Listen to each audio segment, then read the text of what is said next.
Aksi bocah laki-laki nekat pukul biduan gara-gara si bapak nyanyi dan nyawer biduan. Tengah ramai aksi seorang bocah laki-laki yang tidak rela bapaknya bernyanyi bersama biduan di atas panggung.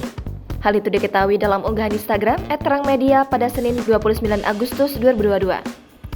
Dalam keterangan unggahan menyebutkan kalau aksi bocah laki-laki ini didasari karena takut bapaknya diambil sang biduan. Terlihat si bocah tersebut menaiki panggung yang di sana terdapat bapaknya dan sang biduan yang sedang bernyanyi. Bocah itu datang dengan membawa sandal di tangannya dan ingin memukul sang biduan bergaun merah itu. Biduan itu nampak takut dipukul dengan sandal hingga bersembunyi di balik tubuh bapak dari bocah tersebut. Sang bapak pun mencoba menghalangi anaknya yang akan memukul biduan itu sambil tetap tersenyum. Terdengar riuh tawa penonton melihat kejadian itu di atas panggung. Belum diketahui lokasi dan waktu kejadian pada video ini. Video yang berdurasi 25 detik ini pun kini ramai ditanggapi oleh warganet.